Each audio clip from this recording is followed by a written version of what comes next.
Dollar auction. The dollar auction is a non-zero-sum sequential game designed by economist Martin Shubik to illustrate a paradox brought about by traditional rational choice theory, in which players are compelled to make an ultimately irrational decision based completely on a sequence of apparently rational choices made throughout the game. Play. The setup involves an auctioneer who volunteers to auction off a dollar bill with the following rule: the bill goes to the winner. However, the second highest bidder also loses the amount that they bid, making them the biggest loser in the auction. The winner can get a dollar for a mere 5 cents, the minimum bid, but only if no one else enters into the bidding war. The game begins with one of the players bidding 5 cents, hoping to make a 95-cent profit. They can be outbid by another player bidding 10 cents, as a 90-cent profit is still desirable. Similarly, another bidder may bid 15 cents, making an 85-cent profit. Meanwhile, the second bidder may attempt to convert their loss of 10 cents into a gain of 80 cents by bidding 20 cents, and so on.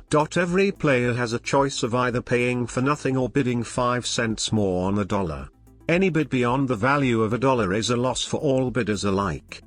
A series of rational bids will reach and ultimately surpass $1 as the bidders seek to minimize their losses.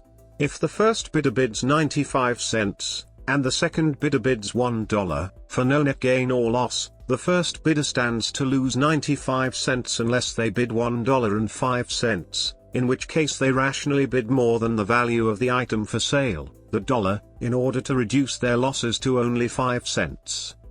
Bidding continues with the second highest bidder always losing more than the highest bidder and therefore always trying to become the high bidder. Only the auctioneer gets to profit in the end.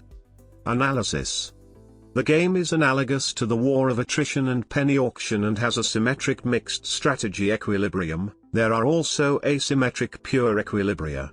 Suppose we start with two players. Player 1 moves in odd periods, while player 2 moves in even periods. When a player is behind, they are indifferent between raising and dropping out. If the opponent drops out with probability P, \displaystyle P, raising gives the player an expected payoff of P times 1 plus 1 minus P times 0 minus 0.05.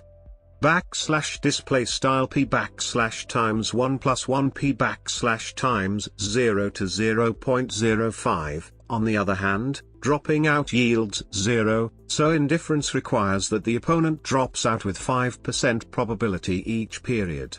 Notice that this probability is independent of how high the bids currently are. This follows from the fact that past bids are a sunk cost. The maximum bid follows a binomial distribution with mean 0.5. Recall the bidders make 0 profits each, on average.